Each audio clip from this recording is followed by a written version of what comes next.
잠깐만 기다려. 알려줄게. 그게 무슨 말이야? 식단이 왜?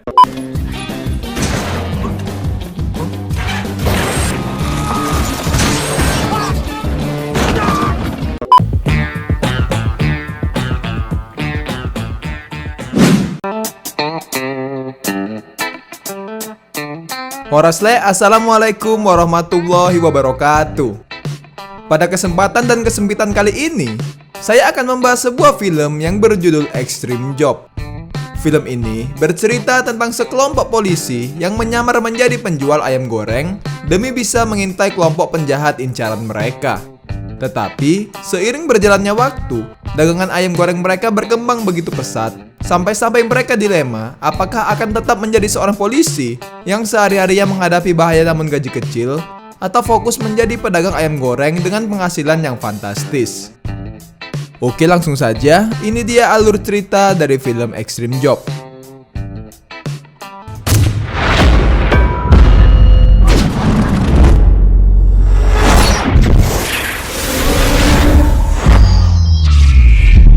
All around you. 돌발 상황에 대비 안전에 만전을 기하도록 한다. 3. Film dibuka dengan memperlihatkan sekumpulan pengedar narkoba yang sedang menggosip tentang betapa mewahnya pernikahan dari salah satu influencer terkenal di Indonesia yang selalu trending di YouTube.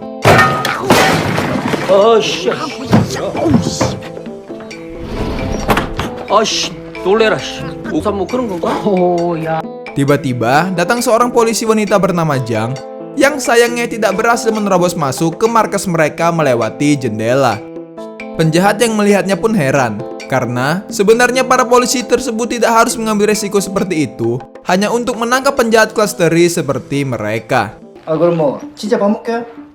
나 일일 일식하잖아. 문 열고 나가면 거기 누구 있겠니?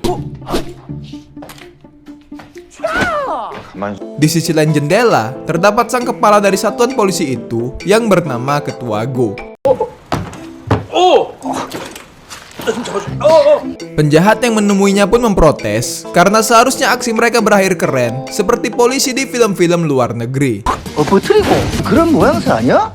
돈 없어 이 새끼야. 창문 깨지면 누가 면상에? Di tengah pembicaraan, tiba-tiba sang penjahat kabur lewat jendela dengan aksi yang jauh lebih epik dari yang dilakukan oleh Ketua Go dan teman-temannya.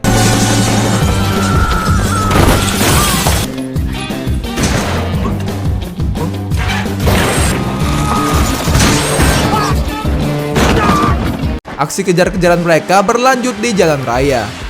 Ketika sang penjahat ingin melakukan aksi merebut mobil ala-ala CJ di game GTA, ia malah dipencudangi oleh pemilik mobilnya sendiri.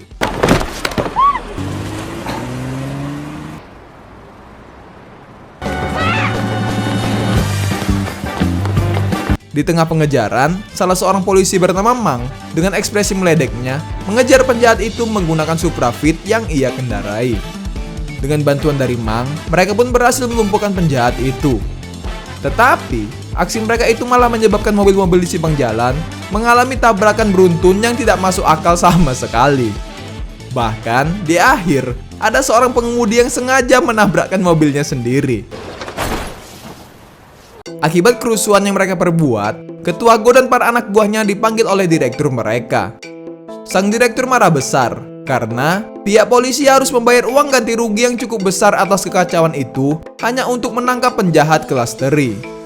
Sebelum lupa, kelompok polisi itu sendiri dipimpin oleh Ketua Go dan beranggotakan Jae-hoon, Yong-hu, Ma, dan Jang. Kemudian, sang direktur membandingkan Ketua Go dengan para juniornya yang lebih dulu naik pangkat menjadi seorang kepala. Melihat aksinya sebelum ini, tidak heran mengapa Ketua Go tidak kunjung naik pangkat meskipun sudah begitu lama bekerja di kepolisian. Di akhir, sang direktur mengatakan jika mereka tidak pantas menjadi seorang polisi dan meminta Ketua Go beserta timnya keluar ruangan. Sambil berjalan, mereka sempat sedikit menyalahkan satu sama lain atas progres tim yang tidak mengalami peningkatan. Hal itu semakin diperparah ketika mereka mengetahui jika Ma menggunakan dana investasi kepolisian untuk bermain judi. Di tengah keributan, seorang ketua tim lain yang bernama Choi datang. Ketua Choi mengatakan jika tim yang dipimpin oleh Ketua Go selalu bertindak gegabah dalam menjalankan misi. Demi merayakan dirinya yang baru saja naik pangkat menjadi kepala bagian, Ketua Choi mengajak Ketua Go dan timnya untuk makan bersama.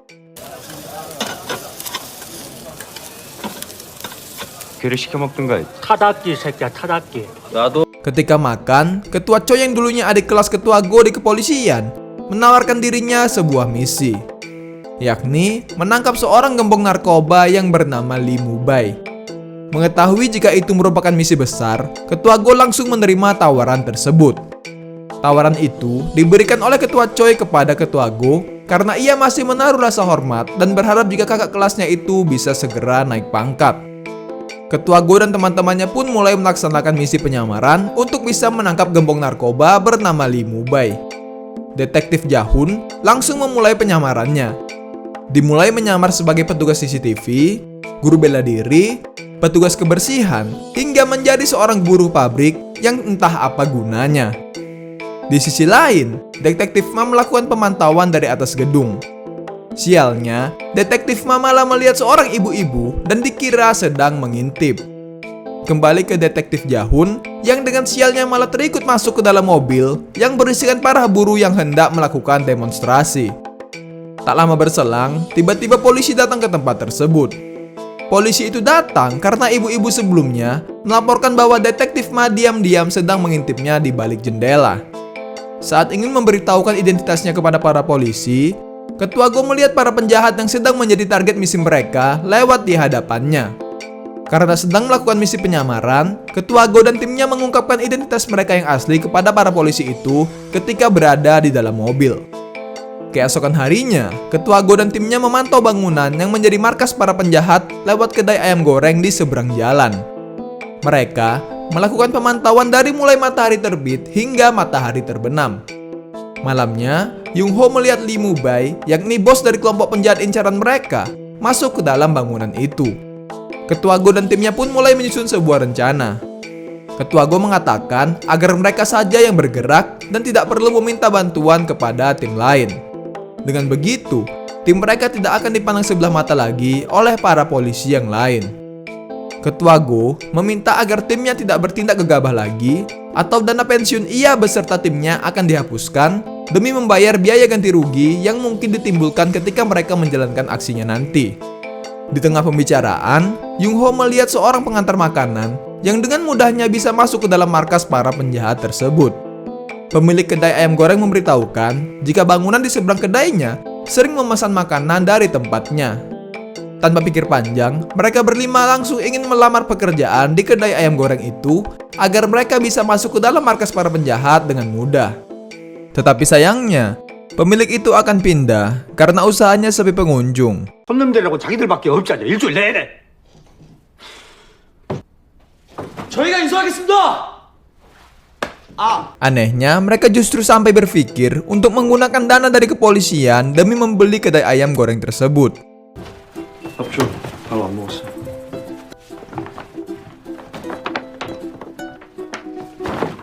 Ketika pulang bekerja, istri Ketua Go menyindir suaminya yang sampai akan memasuki masa pensiun pun tidak kunjung naik pangkat juga. Saat makan bersama putrinya, Ketua Go mendapatkan pelajaran dari sang putri yang baru saja menjadi ketua kelas. Putrinya mengatakan jika seorang ketua harus memiliki kemampuan yang baik dan uang yang banyak. Keesokan harinya, saat mereka berkumpul, tiba-tiba Ketua Go datang dan langsung membeli kedai ayam goreng itu menggunakan dana dari kepolisian. Tak menunggu lama, Ketua Go dan timnya langsung memulai persiapan mereka untuk melakukan penyelidikan. 못 잡으면 다 때려치우고 치킨집 차려야 돼.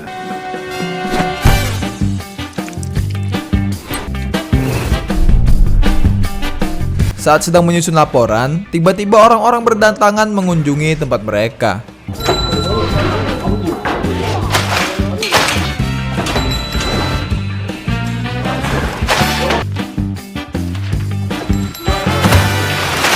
Ketua Go pun kesal karena hal ini berbanding terbalik dengan situasi kedai itu yang sebelumnya sangat sepi pengunjung.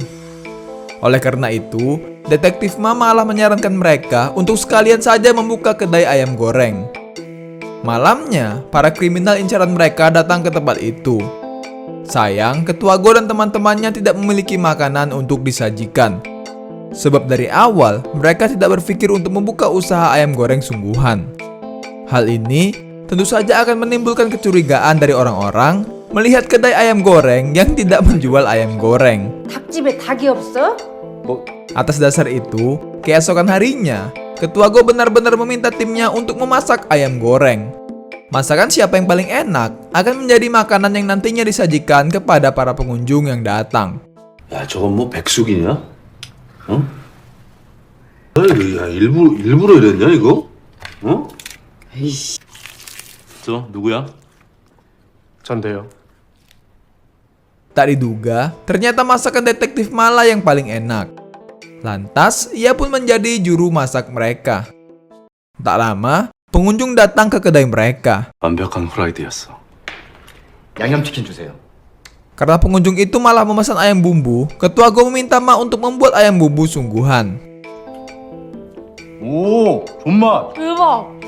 Mereka semua begitu senang saat mengetahui jika ayam bumbu buatan Ma benar-benar disukai. Dalam waktu singkat, kelezatan menu masakan mereka diketahui banyak orang yang membuat kedai mereka ramai pengunjung. Orang-orang yang datang benar-benar ramai hingga membuat Ketua Go dan timnya kewalahan. 저 밥 안 먹었어. 진. Saat Ketua Go pulang ke rumah, istrinya sampai kaget melihat sang suami membawakan tas Gucci sungguhan dan bukan hanya tempatnya saja seperti yang terjadi sebelum ini. 잠깐만 기다려. 해줄게. 그게 무슨 말이야? 식단이 왜? Beberapa hari kemudian, saking terkenalnya kedai itu, bahkan wartawan datang kepada mereka untuk melakukan kerjasama. Tetapi Ketua Go menolak mentah-mentah tawaran mereka.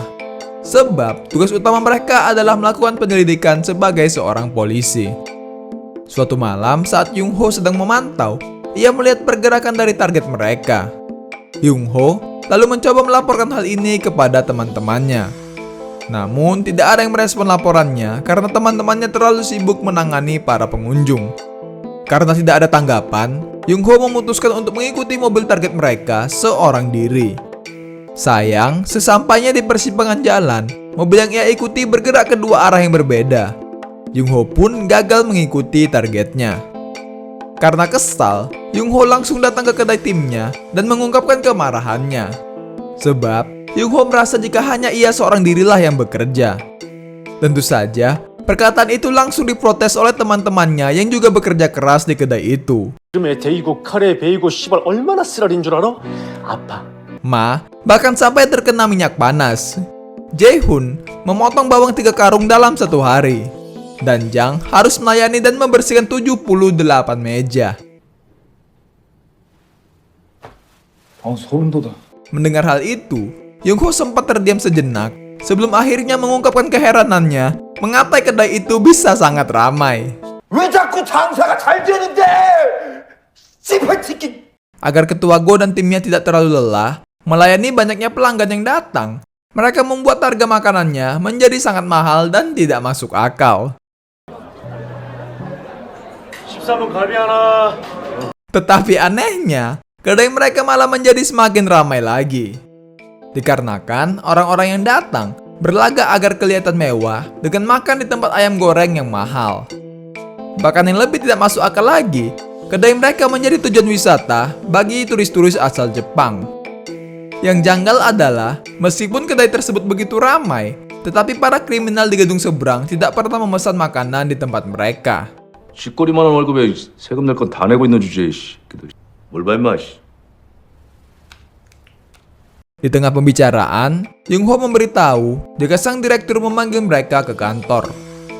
Direktur marah kepada Ketua Go dan timnya karena isi laporan mereka hanya berisi tentang penyamaran saja. 참뭐 생닭 50마리 못 들어가. Ketika mereka sedang dimarahi oleh direktur, tiba-tiba masuk pesanan ayam goreng dari gedung seberang ke ponsel Ketua Go. Tanpa pikir panjang, Ketua Go beserta timnya langsung meninggalkan direktur mereka dan bergegas melancarkan aksinya.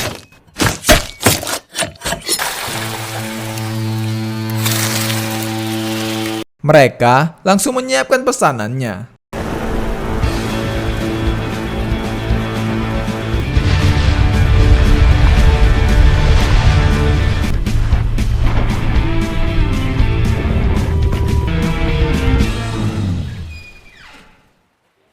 Tetapi sialnya, yang memesan ayam goreng itu adalah ibu-ibu yang dilihat oleh detektif Ma lewat jendela sebelum ini. Tak disangka, para penjahat incaran mereka telah pindah dan bangunan itu telah dihuni oleh ibu-ibu tersebut. Tentu saja, hal ini membuat mereka semua begitu kecewa. Nasib Ketua Go dan timnya sungguh sial. Nasib mereka semakin diperparah ketika mereka mengetahui jika wartawan yang sempat ditolak oleh Ketua Go sebelumnya merasa sakit hati dan menyebarkan rumor buruk tentang kedai ayam goreng mereka. Tentu, berita itu membuat tempat mereka menjadi sepi pengunjung. Berita itu juga telah diketahui oleh atasan mereka yang membuat Ketua Go dan teman-temannya dibebas tugaskan dari kepolisian. Di rumah, istri Ketua Go juga ikut memarahinya karena hal ini. Karena Ketua Go telah dibebas tugaskan, sang istri memintanya untuk sekalian saja resign dari kepolisian dan menjadi penjual ayam goreng sungguhan. Sebab resiko Ketua Go menjadi polisi tidak sepadan dengan gaji kecil yang diterimanya.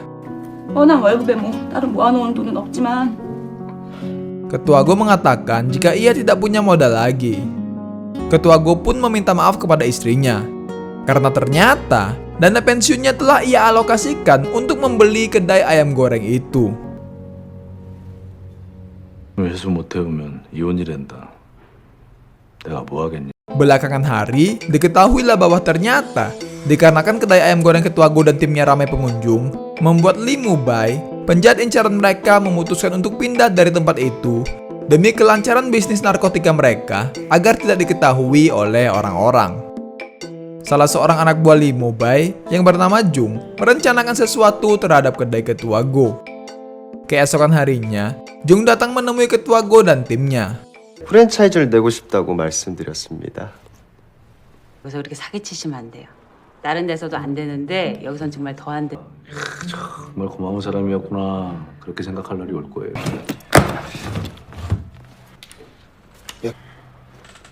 주방에서 닭튀기는 마봉팔이라고 합니다. Jung menawarkan uang dalam jumlah besar untuk membeli kedai itu, menjadikannya sebuah waralaba dan membuka cabang di seluruh Korea. Dengan senang hati, Ketua Go dan teman-temannya langsung menerima tawaran itu. Ternyata, Jung dan kelompoknya memproduksi narkoba dalam jumlah besar. Kemudian, mereka meletakkan narkoba itu di dalam ayam dan mendistribusikannya ke kedai-kedai cabang, di mana para karyawan yang bekerja di kedai-kedai itu adalah para pengedar narkoba bawahan Jung. Sayang, Ketua Go dan teman-temannya tidak mengetahui hal ini. Mereka masih menjalankan bisnis ayam goreng itu dengan penuh rasa senang. Sebab, kedai mereka direnovasi menjadi lebih bagus dan penjualan dari usaha itu mulai mengalami peningkatan lagi.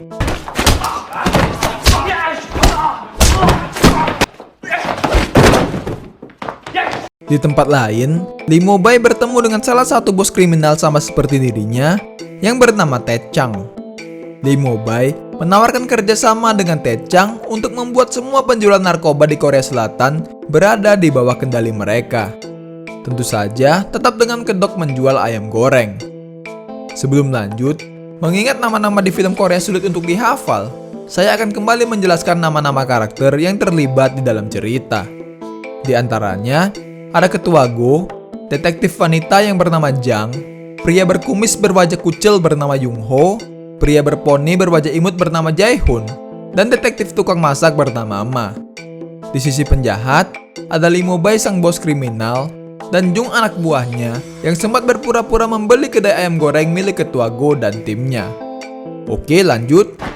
Di restoran cabang, para pengedar narkoba yang menyamar menjadi karyawan terlihat malas-malasan dalam melakukan pekerjaan mereka. Tak hanya itu, bahkan mereka sering kali melakukan keributan di depan para pelanggan. Tentu saja hal ini membuat para pelanggan kabur. Dalam waktu singkat, kabar ini menyebar dan membuat nama kedai ayam goreng Ketua Go tercoreng. Karena hal itu, Ketua Go dan teman-temannya melakukan penyelidikan. Hasil dari penyelidikan itu mengungkapkan bahwa jumlah pesanan di kedai mengalami penurunan. Namun, jumlah pesanan lewat delivery mengalami peningkatan yang tidak masuk akal. Dan yang lebih anehnya lagi, pesanan itu langsung dibuang oleh para pembeli sebelum mereka memakannya. Sebelum dibuang, mereka mengambil sesuatu dari dalam plastik itu. Keesokan harinya, Ketua Go dan Jung Ho pergi ke tempat para pembeli secara langsung. Di sini, mereka menemukan fakta bahwa para pelanggan yang memesan ayam goreng tersebut adalah para pekonsumsi narkoba. Kemudian, Jang dan Jae-hon melakukan penyelidikan lebih lanjut untuk mengumpulkan barang bukti.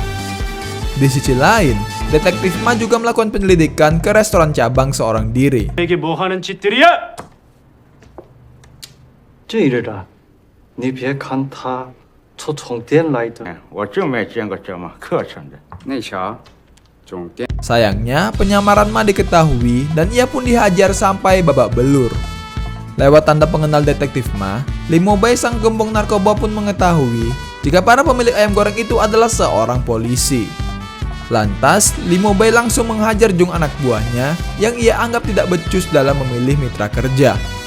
Merasa bisnis narkobanya mulai terancam, Lee Mo-bae berniat mengkhianati Ted Chang dan membawa semua narkoba miliknya dan juga Ted Chang untuk dirinya sendiri.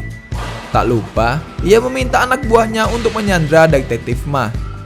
Saat di kedai, Jae-hon dengan wajah tak berdosanya malah mengkonsumsi narkoba yang mereka temukan. Setelah mengetahui semua yang terjadi, mereka berencana untuk menangkap Lee Mo-bae dan juga Ted Chang. Sebagai langkah awal, Ketua Go dan teman-temannya pergi mendatangi markas Jung yang sebelum ini berpura-pura menawarkan kerjasama kepada mereka. Sesampainya di lokasi, ternyata Jung sudah tak lagi berada di sana. Tak lama berselang, para kriminal menghubungi mereka dan memperlihatkan Detektif Ma yang sedang ditangkap. Jang melacak lokasi ponsel Ma dan mereka pun langsung bergegas pergi ke TKP. 사진으로 돌아가는 거야 이게 진짜. 출발해. 출발. Di tempat lain, salah satu anak buah Lee Mo-bae disergap oleh Ketua Choi dan timnya. 야, 바빠. 다음에 와. Tetapi sayangnya, hanya dalam waktu singkat, Ketua Choi beserta timnya berhasil dikalahkan. Untungnya, ketika para anak buah Lee Mo-bae pergi, mobil yang mereka kendarai malah tertabrak oleh sebuah bus. Scene berlanjut ke tempat Detektif Ma ditangkap. Tak disangka, Ma dulunya adalah seorang tentara yang sangat tangguh. 죽을까봐 그러는 게 아니라 죽일까봐 그러지. 전 특별 전형 아니냐고 물어봐 사람들이.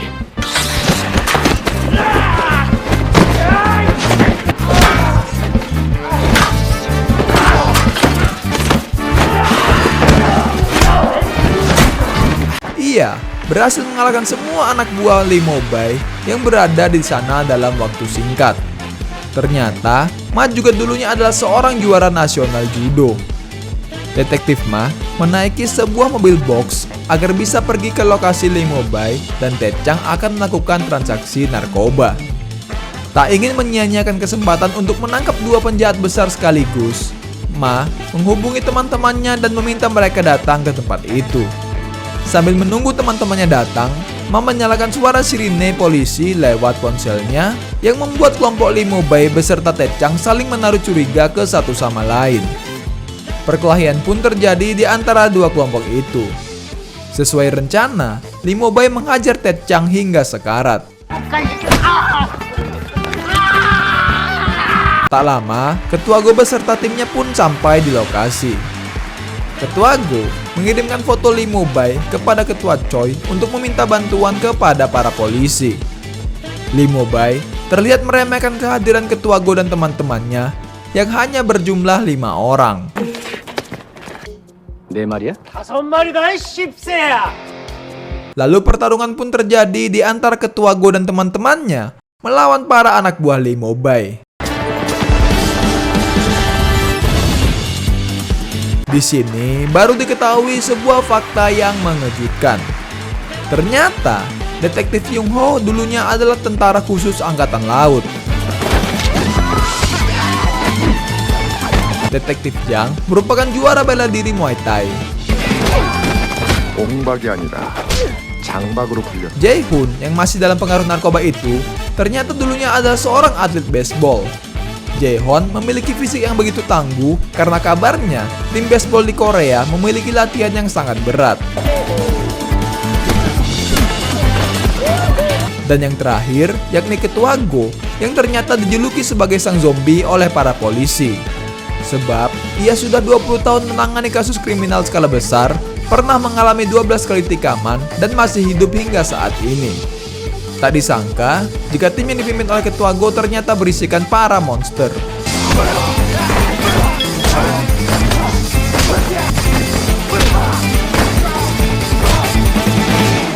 Seusai mengajar orang-orang tadi, Ketua Go langsung mengejar Lee Mo-bai yang hendak melarikan diri. Sayangnya, Ketua Go dihalangi oleh seorang wanita yang merupakan tangan kanan Lee Mo-bai. Tentu saja, Ketua Go kewalahan menghadapi wanita itu karena ia sudah kelelahan melawan para anak buah Lee Mo-bai. Untung saja, ada detektif Ma yang datang membantunya. Namun sayangnya, Ma juga tidak bisa berbuat banyak karena lawannya adalah seorang wanita. Nasib baik, detektif Jang datang dan menghajar wanita itu. Jang merasa sangat kesal karena Ma, orang yang sebenarnya sangat ia cintai, dihajar oleh wanita tersebut. Setelah melewati pertarungan sengit, Jang pun berhasil mengalahkan wanita itu. Di tempat lain, Lee Mo-bai ternyata sudah berada di sebuah kapal untuk melarikan diri.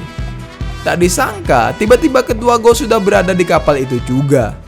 Perkelahian pun tidak terhindarkan lagi antara mereka berdua.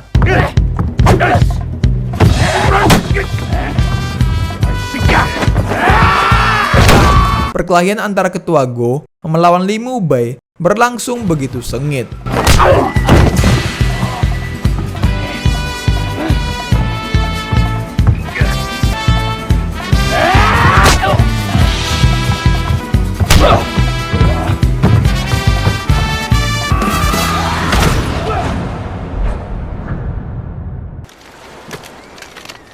Meskipun Ketua Go telah menderita luka-luka akibat semua perkelahian yang ia lewati sebelum ini, tetapi pada akhirnya ia berhasil mengalahkan Lee Mo-bai. Sesampainya para polisi yang dipimpin oleh Ketua Choi di tempat itu, kita pun diperlihatkan adegan yang cukup keren, di mana Ketua Go beserta timnya dengan begitu santai duduk di kursi dengan para kriminal yang sudah berhasil mereka tangkap. Atas aksi heroik yang mereka lakukan itu, Ketua Go beserta teman-temannya yang sebelum ini telah dibebas tugaskan, kini telah kembali ke kepolisian dan menerima kenaikan pangkat secara bersamaan.